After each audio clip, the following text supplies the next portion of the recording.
Bonjour à toutes, bonjour à tous. Bonjour mon cher Bruno. Bonjour Julien. Comment vas-tu aujourd'hui? Écoute, pas trop mal, ça va. Ça Et va, toi? bah, écoute, moi ça va très bien, mais bon, un contexte un peu particulier aujourd'hui, puisque on te retrouve en direct d'Afrique du Sud quand même. C'est la classe de t'avoir même pendant tes congés en Afrique du Sud. C'est très gentil d'être avec nous. Et on voit que chez nous, c'est vraiment solstice d'hiver, on a le jour le plus court de l'année, et toi, tu profites du soleil, voilà, tu as le jour le plus long de l'année. C'est mitigé quand même, hein. C'est bon, on va Ah, dire. tu veux dire qu'il fait C'est un pas peu si beau mieux. que ça? Non, écoute, l'Afrique du Sud, c'est entre 20 et 25 degrés. C'est pas des grosses chaleurs, mais bon, c'est pas la France quand même, on n'est pas en hiver, hein. Ouais, voilà, ça change quand même pas mal de choses. Ça. Bon, aujourd'hui au programme, un sujet vraiment passionnant, vraiment très intéressant, presque un peu mystérieux. C'est ce fameux système endocannabinoïde. Donc, on va pas perdre de temps, on va rentrer directement dans le sujet. Et pour introduire ce sujet-là, est-ce que tu pourrais déjà nous définir ce que c'est que ce système endocannabinoïde, puisqu'on en parle beaucoup et on ne sait pas trop à quoi ça réfère. Alors effectivement, en médecine, c'est pas un terme qui est beaucoup employé et les dernières découvertes qui ont été faites, les publications, on n'est qu'au début, c'est un peu comme le microbiote et tout ce système endocannabinoïde, hein, ça veut dire endogène, on fabrique, voilà, tout est parti à partir des histoires de la cannabis en fin de compte. C'est en étudiant la cannabis. Sativa, qui ont, dans les années 80, permis de trouver ces récepteurs CB1 et CB2, hein, ces deux types de récepteurs, un qui est dans le système nerveux central et l'autre plutôt périphérique. Bon, c'est un peu ubiquitaire, on les trouve partout. Par contre, CB1, c'est vraiment le système nerveux, le cerveau. Et on s'est aperçu que le THC, hein, la molécule donc du cannabis, avait un pouvoir d'activer ce récepteur CB1 et CB2 et d'apporter effectivement un antidouleur assez puissant, un effet analgésique, des effets très intéressants au niveau physiologique. Par contre, avec beaucoup d'effets secondaires, puisqu'on va retrouver de la psychose, de la schizophrénie, des problèmes d'hallucination, etc. Donc, c'est une molécule, le cannabis, effectivement, qui n'est pas non plus une molécule de la performance. On l'a bien compris, c'est une molécule plutôt, on va dire, récréative et sédative. Et à partir de ça, ils ont trouvé tout ce système endocannabinoïde qui est quand même assez fabuleux, puisque tout le corps humain, tout le système biologique du corps humain, ce qui est le plus important pour notre survie. Donc, dès l'instant qu'on est stressé, que le système nerveux est en activation, on libère ces endocannabinoïdes, qu'on va voir tout à l'heure, et qui vont permettre de soulager, par exemple, la douleur, apporter une espèce d'euphorie, de bien-être, un effet, on va dire, analgésique, anti-inflammatoire, et surtout, cet aspect, on va dire, physiologique, que comme un peu la dopamine, un effet de bien-être. Et ça, on va le détailler parce que justement, le PEA va rentrer dans ces mécanismes-là.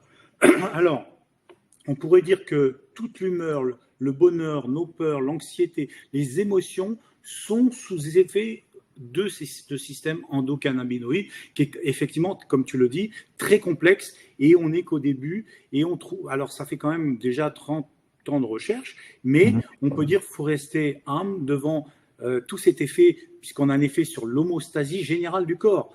Donc ça va aller de tout l'aspect, on va dire, du développement cardiovasculaire, digestif, tout l'aspect aussi immunitaire, neuronal, endocrinien, que ce soit la plasticité du cerveau, etc. On va jouer sur aussi le système veille, les rythmes circadiens, et aussi, on va dire, tous les aspects, on va dire, de la douleur et la gestion du stress. D'accord? Donc ça, c'est de loin le plus complexe des systèmes. On va jouer, bien évidemment, sur aussi des interactions dopaminergiques, noradrénergiques, sérotonergiques. Il y a une complexité de ce système endocannabinoïde, ça c'est évident. Donc on va essayer, nous, aujourd'hui, de simplifier et de donner des clés pour pouvoir améliorer ce système qui peut être défaillant, parce que dès l'instant que ce système est défaillant, on retrouve la fibromyalgie principalement, le syndrome de fatigue chronique, les gens qui sont atteints par les maladies environnementales en général, le côlon irritable, on peut dire aussi toutes les maladies du glaucome, de l'œil, etc. Et surtout les problèmes psychiatriques, hein, donc le syndrome post-traumatique et aussi les bipolaires. Donc là, j'ai dressé un tableau, mais ça va beaucoup plus loin en réalité. Mais c'est juste pour dire puisque c'est ubiquitaire, puisque ça joue sur énormément de mécanismes, on va trouver ce système endocannabinoïde. Alors, les acteurs principaux, on a comme toute signalisation, qu'on prend les hormones ou les neuromédiateurs, on a donc des signalisations qui sont avec des récepteurs. Donc là, on a vu les récepteurs CB1, CB2, mais aussi TRVP, on verra, c'est les récepteurs vanilloïdes qui jouent avec le calcium et la douleur, libération de calcium et de douleur, et aussi le GRP55, on va le retrouver dans les effets aussi anti-inflammatoires au niveau de la sphère intestinale principalement. Donc, tous ces récepteurs endocannabinoïdes ont une importance. Et après, on va trouver les molécules exogènes et endogènes. D'accord ? Donc, tout ce qui est phytocannabinoïde, on l'a vu tout à l'heure, le cannabis, qui va directement, comme un effet agoniste sur les récepteurs CB1, en diminuant la douleur et procurant cet effet, on va dire, magique de bien-être, mais avec toutes les conséquences que ça va avoir, puisque là, on va avoir une dépendance. Et les récepteurs vont son donne régulière à un moment donné, et il faudra augmenter les doses. Donc, on va voir qu'on va moduler ce système endocannabinoïde intelligemment. Alors après, il y a tout ce qui est CBD, le CBD. Alors, contrairement à ce que les gens pensent, le CBD qu'on trouve aujourd'hui, qui est commercialisé, mais qui n'est pas encore sous les effets de la FDA, parce qu'il y a beaucoup là-dedans de marketing et de fraude, notamment sur la qualité des produits, sur les polluants qu'on trouve dedans, et surtout encore des zones assez vagues dans les études des mécanismes. Alors, on sait le mécanisme numéro 1 du CBD, c'est pas un effet agoniste comme le cannabis. Lui, il va jouer sur les enzymes de dégradation, qu'on appelle FAAH, ce qui veut dire, j'ai quand même noté les mots fatty amide hydrolase, pour bien me rappeler, parce que c'est des molécules un peu spéciales tirées des acides gras. Donc, cette molécule catabolisme, il y a un catabolisme qui est fait sur les molécules endogènes que je vais exprimer maintenant. Il y en a deux, d'accord. Anandamide, qui est la molécule principale endogène qu'on fabrique, qui nous permet d'être bien, de ressentir l'euphorie, de diminuer la douleur et d'avoir cet effet de analgésique. Et quand, par exemple, je fais d'exercice physique, 2 minutes de massage, des choses, même la nourriture, on prend plaisir, on active ce facteur anandamide et là, on est bien et on souffre moins. D'accord ? Donc, juste, l'anandamide, c'est un endocannabinoïde que l'on produit. Okay. Exactement. Et c'est le principal parce qu'il y en a un autre qui s'appelle 2-arachidonylglycérol. Donc, on va dire 2AG, qui est la molécule pour raccourcir, qui est la deuxième molécule. On n'en est qu'au début de toutes ces découvertes. Par contre, c'est bien cette anandamide qu'il faut mémoriser. C'est elle qui fait, bien sûr, c'est celle qui fait le bien-être et qui a cet effet antidouleur. Alors, elle est bien évidemment dégradée à un moment donné par cette FAAH, donc l'enzyme de dégradation. Et là, donc tout ça, c'est dérivé des acides gras de l'acide arachidonique. D'accord ? Donc c'est très intéressant le lien entre ces lipides et ces molécules. Donc bien retenir les récepteurs CB1, CB2, CB1 étant principal antidouleur et surtout euphorisant.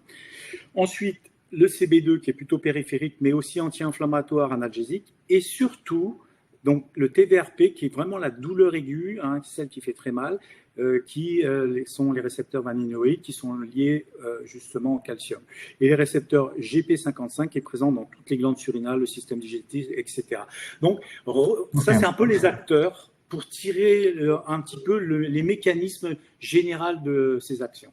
Ok, je pense c'est assez clair. Finalement, cette molécule, on la voyait comme quelque chose de simplement antalgique ou anti-inflammatoire. On s'aperçoit qu'elle a des bénéfices qui sont bien plus larges finalement, puisque c'est une réponse du corps face à un stress qui peut être psychique ou physique finalement. Complètement. Et donc, ça passe par ce système d'anandamide, des endocannabinoïdes, etc. Exactement. Et tu as bien expliqué donc la différence entre le cannabis et le PEA. Alors, on va rentrer petit à petit dans l'univers du PEA parce que finalement, c'est très différent du cannabis. Alors oui, mais on pourrait quand même parler quand même un petit peu de cette anandamide, qui est D'accord. vraiment Explique-nous, oui, important, la puisque signalisation. c'est l'endocannabinoïde que l'on produit naturellement, d'accord? Et on en produit en petite quantité à un moment donné selon les besoins. Donc on pourrait dire c'est dans le sanskrit, donc qui est une langue indienne, on dit que c'est la félicité et la joie de vivre. Donc on peut l'appeler la molécule du bonheur. Elle est impliquée dans le système de plaisir et de récompense, le système mésolimbique avec la dopamine, conjointement à la dopamine. Donc ça c'est intéressant et il n'y a pas cet effet de bien-être en anglais well-being avec cette réciprocité entre dopamine et anandamide. D'accord? C'est deux molécules qui sont importantes dans le bien-être physiologique. Alors il faut comprendre aussi que il y a une étude qui a été faite récemment sur les populations du Ghana, du Nigeria et en Colombie et aussi au Mexique, où là, tu as les gens les plus heureux, avec une joie de vivre, malgré, on va dire, sans que l'extérieur soit pour quelque chose, et même dans la pauvreté, exactement.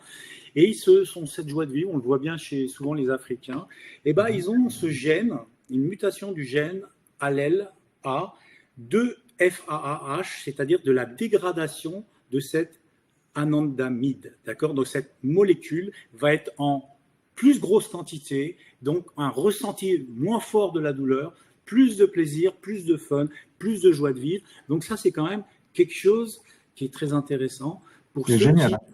Oui, c'est génial. Alors, ce qui va être génial, c'est surtout comment on va pouvoir l'améliorer quand on n'a pas ce gène.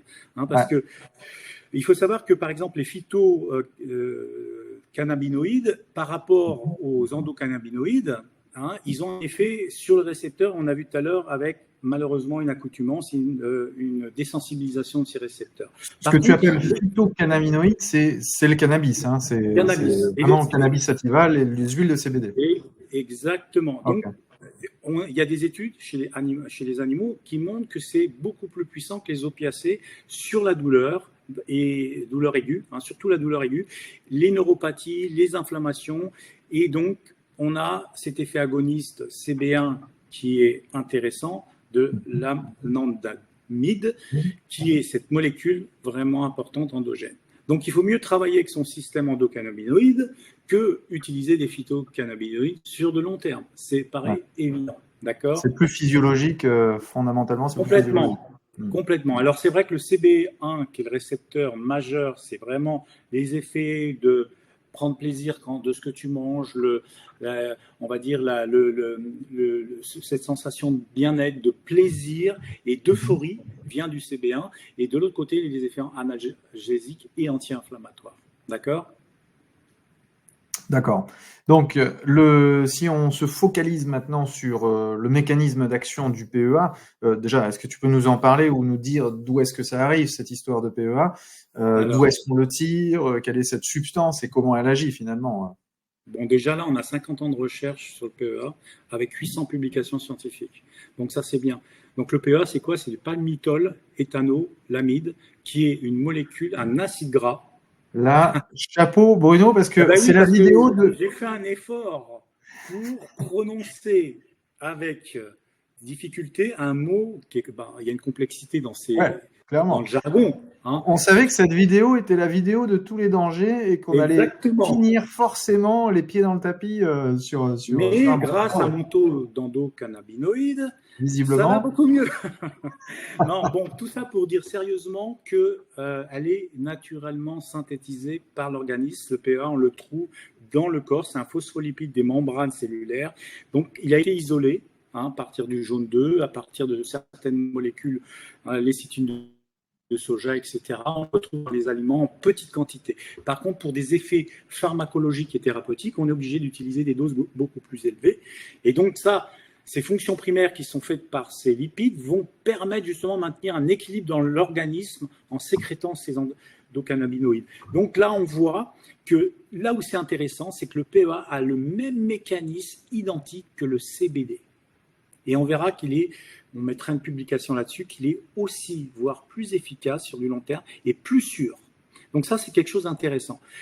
Je ne vais pas jeter la pierre du CBD, mais aujourd'hui, il y a un flou artistique là-dedans, scientifique, et surtout, des molécules qui circulent qui n'ont rien à voir avec soit du CBD, ou soit trop dosé, pas assez dosé, ou alors avec toutes sortes d'autres molécules avec.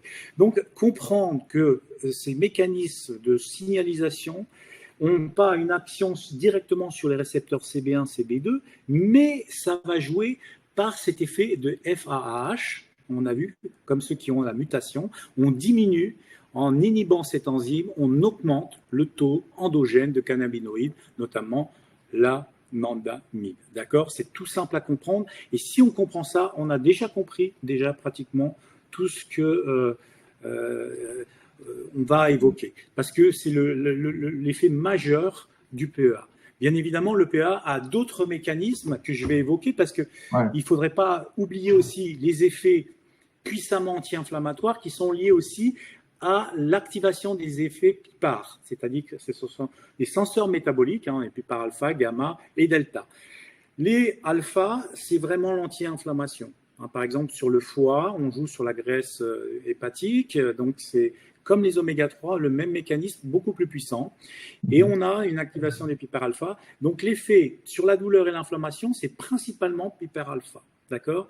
Ensuite, en secondo, c'est l'augmentation des endocannabinoïdes endogènes sur les récepteurs CB1, CB2. Ensuite, on a TRVP1.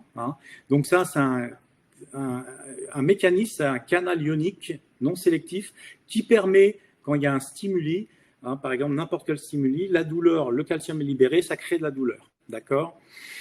Et donc, ce mécanisme du PEA va jouer comme un analgésique en inhibant la sensibilité de ce récepteur, presque comme un antagoniste. Ensuite, le GRP55, d'accord, qui est un récepteur aussi important, qui joue sur les synapses aussi, permet d'avoir des meilleures synapses, donc un effet sur la plasticité neuronale. Donc, on voit ces effets poussés anti-inflammatoires intestinaux. Donc là, on a les mécanismes à peu près du PEA qui sont majeurs, mais on pourrait dire que c'est une inhibition de l'expression de l'amide hydrolase des acides gras, FAAH, qui est le plus important dans ces mécanismes du PEA.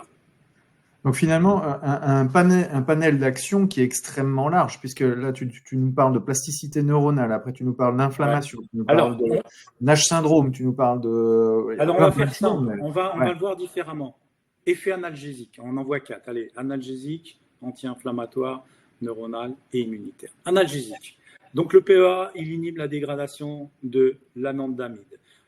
Potentialise donc les récepteurs CB1, CB2. D'accord. Il va jouer comme… on sait que les cytokines qui sont pro-inflammatoires, dès qu'on a de la douleur, activent le TVRP1, donc les récepteurs vanilloïdes. Donc là, le PEA va augmenter la liaison d'anandamide au récepteur TRV1, donc désensibiliser le récepteur et baisser l'influx neuronal du calcium qui éveille souvent la douleur. Donc ça, c'est quelque chose vraiment de primordial du PEA. Et enfin, l'activation et la désensibilisation du récepteur TRVP1, c'est aussi intéressant dans le sens que ça va permettre aussi une meilleure activité des PIPAR alpha. Donc il y a des synergies en même temps qui sont faites.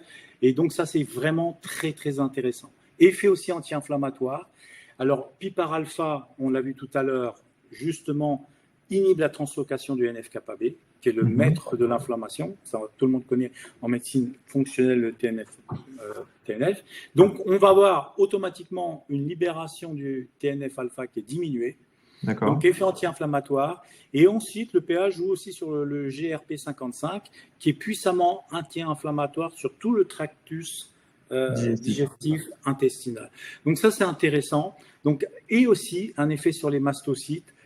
Parce qu'en activant justement le récepteur CB2, on a avec le PA une diminution des mastocytes, une dégranulation, on va dire, de l'histamine qui donc dans l'histamine, et des prostaglandines et aussi du TNF-alpha. Donc là, la soupe se fait toute seule et c'est là qu'on voit l'importance de ces systèmes endocannabinoïdes.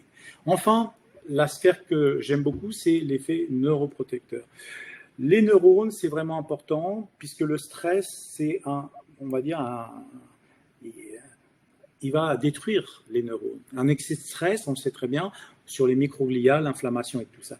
Donc là, on va jouer sur tout ce qui est microglia. On va diminuer l'inflammation, des maladies neurodégénératives, c'est-à-dire prévention Alzheimer, Parkinson. Dès que pour l'instant qu'on a une maladie neurodégénérative, il faut penser au PEA. C'est la première des choses. C'est le plus puissant anti-inflammatoire naturel qu'on a avec 800 publications. C'est pas rien.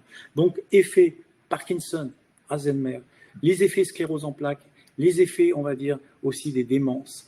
Tout ça, et aussi les bipolaires qu'on a vu tout à l'heure, la dépression, etc. Conjointement avec d'autres produits. Donc, le PEA va avoir un effet très intéressant, et on peut le résumer, activation PPAR alpha et GRP55, donc effet anti-inflammatoire, modulation du TRVP1, donc l'excès de calcium qui bousille les neurones. On sait très bien que ça, c'est aussi comme le cortisol, il y a deux choses qui sont mauvaises pour le cerveau, c'est l'excès de cortisol et l'excès de calcium. Donc le TVRP1 va être désensibilisé, c'est pas rien. Donc on va avoir une meilleure neurogenèse, une meilleure plasticité neuronale, plus de facteurs de croissance, nerve growth factor, brain derivative growth factor. Donc plasticité neuronale beaucoup mieux, et on réduit en même temps l'inflammation et le stress oxydatif. On a du mal à comprendre comment, en Europe, on est passé à côté de cette substance alors qu'il y a tellement de publications. Exactement. C'est incroyable parce que moi, je m'étais intéressé il y a quelques années. Puis il y avait une difficulté d'avoir peut-être le produit. C'est aussi la qualité du produit qui est aussi importante, la biodisponibilité. Et on sait qu'aujourd'hui, on a des PEA de très, très bonne qualité. Et donc, c'est important. On a été à la source pour avoir... c'est un phospholipide qui peut aussi s'oxyder. Et donc, il faut vraiment c'est tout un travail de sourcing qu'on s'emploie à faire avec toi, vraiment en collaboration ensemble, sur les sources de matières premières. Là, l'histoire du PEA, c'est un PEA qui est issu des Pays-Bas, donc c'est OptiPEA, il est breveté, on sait qu'il n'est pas peroxydé, on sait qu'il y a une disponibilité qui est parfaite, on sait que comme c'est issu de l'acide palmitique, eh bien, il faut que cette notion d'huile de palme, elle soit écologique aussi, que ce soit pas des choses mal faites. Et là, je pense on a dans le PEA de la gamme vraiment quelque chose d'inattaquable à 400 mg par gélule. Et justement, j'en viens à maintenant comment on utilise concrètement ce PEA, Bruno, par rapport à les indications. Quand même, pour finir, l'effet sur le cerveau, on l'a vu, neuroprotecteur. Ouais. Je rajouterai le resveratrol. Comment je t'explique. Alors tu trouves des synergies alors. Voilà, les synergies au niveau neuronal, parce que le resveratrol va améliorer la sensibilité des récepteurs CB1, donc ça va avoir une meilleure signalisation, d'accord ? Automatiquement, c'est un peu comme la sérotonine avec les oméga 3. On sensibilise le récepteur. Donc, on avait un médecin qui nous avait dit, avec des fibromyalgies, il avait des bonnes... au niveau cerveau, les gens avaient moins de migraines et tout ça avec le resveratrol. Je n'avais pas trop compris, mais maintenant j'ai la compréhension du mécanisme.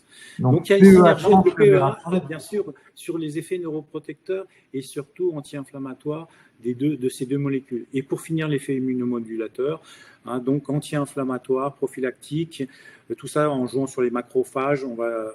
prophylactique, prévention aussi, puisqu'il y a eu des études sur la grippe, 6 essais cliniques, quand même, c'est pas rien par rapport à 2 médicaments de référence qui, eux, malheureusement, ces 2 médicaments de référence ont créé des résistances, alors que le PEA, il a 0 effet secondaire et il marche. Donc là, il y a 6 publications, 6 essais cliniques très intéressants de cet effet immunomodulateur, de cet effet anti-inflammatoire, et aussi au niveau de la barrière intestinale, grâce à la stimulation des PPAR alpha, on maintient une barrière intestinale beaucoup plus on va dire moins poreuse. D'accord ? Donc ça, c'est intéressant. Et donc en synergie avec le resveratrol pour amplifier la réceptivité sur les récepteurs CB1.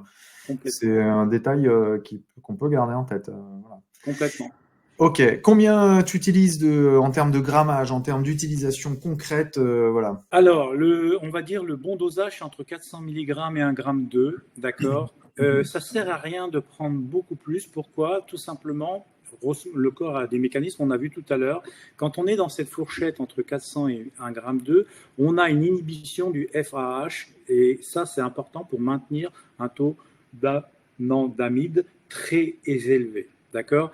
Alors, le problème, c'est que si on en prend trop, à un moment donné, l'enzyme va être activé. Donc, ce n'est pas la peine d'utiliser des doses trop élevées de ce produit-là. Il n'y a pas de toxicité, puisqu'on a vu jusqu'à 100 mg par kg de corps. C'est un produit c'est un phospholipide qu'on trouve de manière endogène, sauf que là, il a pris à des doses beaucoup plus élevées pour ses effets, on va dire, pharmacologiques.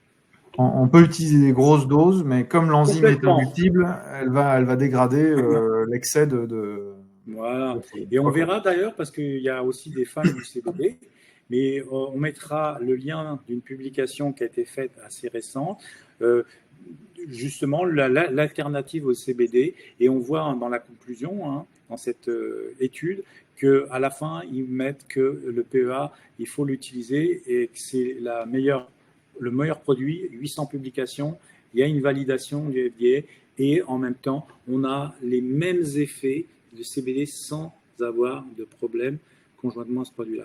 Je ne suis pas contre le CBD, mais le PEA est beaucoup plus, pour moi, stable sur le long terme, hein, et safe, on va dire, à prendre sur le long terme. Donc, on va avoir un effet modulation du système endocannabinoïde, analgésique, anti-inflammatoire, neuroprotecteur, et donc les applications pour ça, très simple, toutes les douleurs chroniques, dès l'instant qu'on a des douleurs arthrite, polyarthrite, arthrose, les douleurs neuropathiques, les neuropathies de compression, etc., les douleurs arthritiques, on a vu maladies neurodégénératives. Hein, tout dès l'instant qu'on a une maladie neurodégénérative, les problèmes cognitifs, les scléroses en plaques, la CLA, enfin, la liste est très longue. Hein, Ouais, même donc c'est quelque chose en l'endométriose, médecine tout c'est fonctionnelle. douloureux en fait. Ben oui, parce qu'on a un anti-inflammatoire puissant, Ouais. vraiment puissant, peut-être le plus puissant en matière de micronutrition. Hein, largement au-dessus des oméga 3. Il faut des oméga 3. D'ailleurs, on peut faire les synergies, hein, parce que ça n'a rien à voir. Mais ce PEA, il est extraordinaire pour toutes ces activités que je viens d'évoquer là. Donc, il y a des études qui se font de plus en plus avec aujourd'hui, même sur l'intestin, avec ce produit, tous les problèmes oculaires, on va dire tous les problèmes au niveau des yeux, les maladies neurodégénératives, ça on l'a évoqué. Ouais. Donc, rappelez-vous, c'est surtout un peu comme un inhibiteur MAO pour la dopamine. Hein. Ouais. Là, on a un inhibiteur du FAH. Et quand on lit les publications pour détoxifier les gens qui ont pris du cannabis, ils sont en train de chercher des molécules synthétiques inhibiteurs antagonistes du FAH, alors qu'on a une molécule naturelle qui s'appelle le PEA. Ouais. Bon, alors, juste en plus, le PEA, quand je disais qu'il était safe, c'est qu'il a été testé sur beaucoup de médicaments, Exactement. de médications en synergie. Il n'y a aucune contre-indication. Zéro interaction. Voilà. Hein, faut pas l'oublier, c'est une molécule endogène qu'on produit. Voilà. Donc, il n'y a pas d'interaction. Ça, c'est déjà rassurant et donc on peut l'utiliser peut-être 1,2 g au départ, donc 3 gélules par jour, et puis baisser petit à petit la dose. Exactement. Surtout quand on fait sur du long terme. Hein, d'accord. Et dans la douleur aiguë, effectivement, on monte pour atteindre rapidement des effets. Et c'est surtout la durée qui va faire que ce produit-là va apporter vraiment, même des gens qui sont souvent de mauvaise humeur, qui ne sont pas bien, qui sont dépressifs. On va passer toujours dopamine, noradrénaline, sérotonine, mais il faut réfléchir au système endocannabinoïde. Ok, super. Et on garde en tête ces synergies PEA, oméga 3 et transresveratrol. Ça me paraît être une troïka très intéressante là pour le coup. Exactement. Bruno, franchement, c'était très clair. On va s'arrêter là parce qu'on est déjà à 28 minutes. Et voilà, juste le temps. Sujet prochain. Ah, le sujet prochain, tu veux déjà annoncer le sujet prochain? Eh bien, écoutez, on s'est creusé la tête pour vous trouver un sujet intéressant pour janvier. On s'est dit, c'est quand même la nouvelle année.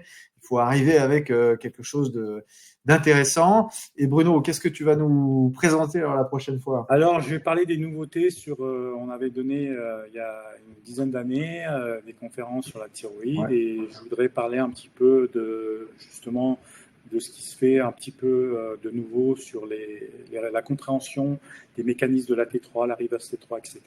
Une mise à jour de la thyroïde par Bruno Lacroix. Donc, une nouvelle mise à jour. Donc, j'imagine déjà qu'on va avoir des surprises par rapport à ça. Si tu as décidé de faire une mise à jour, c'est qu'il y avait certainement des choses intéressantes. Ok. Il me reste simplement à te remercier, Bruno, de toutes ces recherches, de ce travail très carré, de la précision des mots. C'est pas toujours facile, hein. Ouais, et puis tu t'es pas vraiment planté. Alors vraiment, ça doit être des vacances qui te rendent plus performant. Je reste en vacances peut-être. Hein. Ça doit être ça. Faut y réfléchir. Hein. Bon, je te souhaite d'excellentes fêtes de fin d'année. Oui, Je vous c'est souhaite content de vous retrouver. d'excellentes fêtes de fin d'année. Ah, on sera quand même content de se On est quand même retrouver. content d'être français, hein, parce que malgré tout, à un moment donné. On veut rentrer. Ok. Exactement. Bonne fête de fin d'année à tout le monde. Au plaisir de se retrouver l'année prochaine sur justement la thyroïde et cette mise au point, cette mise à jour. Voilà. Bruno, excellente fin de journée. Toi aussi. Et à très bientôt. bientôt. Ouais. Salut. Ciao.